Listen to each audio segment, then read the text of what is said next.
আসসালামু আলাইকুম। ফেরাউনের কান্নার আওয়াজ শুনো। পৃথিবীতে রহস্য নিয়ে মানুষের কৌতূহলে কমতি নেই।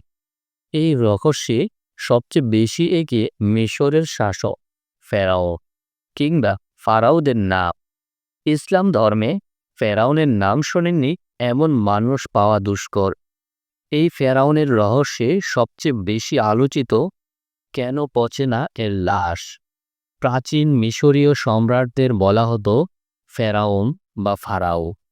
বলা হয়ে থাকে ফেরাউন নির্দিষ্ট কারো নাম না, বরং এটি একটি উপাধি।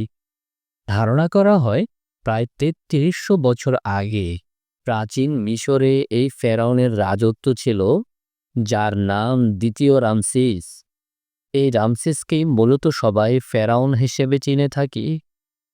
আল্লাহ এই রামসিস খ্যাত ফেরাউনকে ক্ষমতা, আধিপত্য, সম্পদের ও কিছু থেকেই কমতি রাখেননি।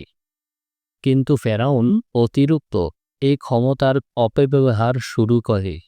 আল্লাহ এক অস্বীকার তো করলই, সঙ্গে নিজেকেই নিজে দাবি করে বসল স্বয়ং খোদা হিসেবে।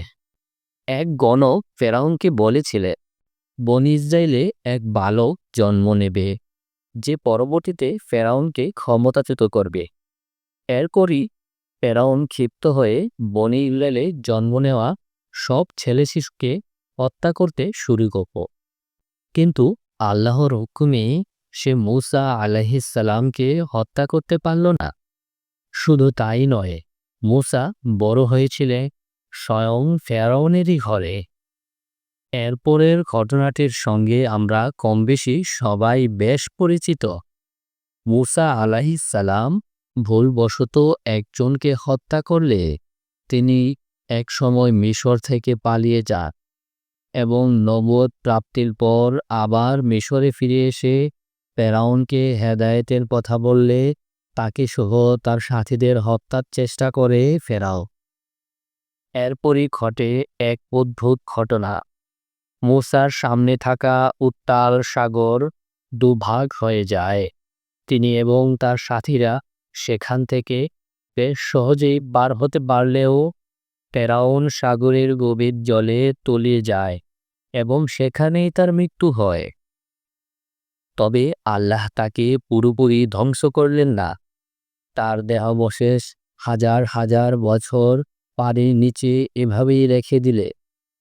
জানা যায় 1881 সালে খুঁজে পাওয়া যায় ফেরাউনের লাশ এবং অদ্ভুতভাবে লক্ষ্য করা যায় এই লাশে এখনো কোনো পচন ধরেনি। পরবর্তীতে ফেরাউনের লাশ রাখা হয় মিশরের এক জাদুঘরে।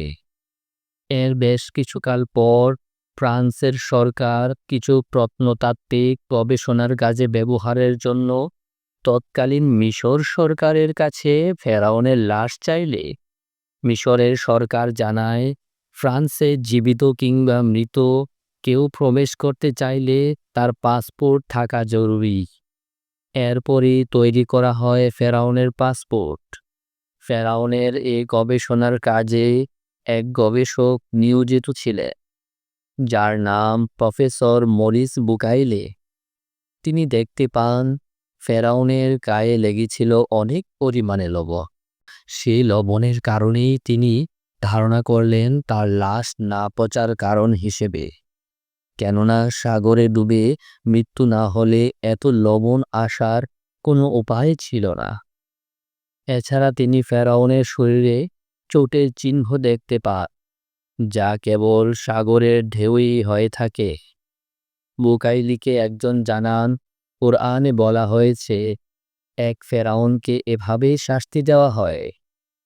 কিন্তু বুকাইলি অবাক হন এই ভেবে যে কোরআন নাজিল হয় প্রায় কয়েক হাজার বছর পূর্বে, কিন্তু ফেরাউনকে অক্ষত অবস্থায় উদ্ধার করা হয় 1881 সালে। বুকাইলি তখন আরও কিছু জানার জন্য গবেষণা করলে সেখানে দেখতে পান সেখানে কেবল ফেরাউনের ডুবে যাওয়া নিয়েই সব তথ্য দেওয়া, কোনো লাশ সংগ্রহ নিয়ে তথ্য নেই। তখন তিনি কোরআনের একটি আয়াত দেখলে, যেখানে বলা হয়েছে আল্লাহ এই ফেরাউনকে নিয়ে বলে, তিনি ফেরাউনের দেহকে রক্ষা করবে, যাতে তার এই শরীর পরবর্তীদের জন্য নিদর্শন হতে পারে। এতে করে বোঝা যায় ফেরাউনকে মহান আল্লাহ এক নিদর্শন হিসেবেই রেখে দিতে চেয়েছে।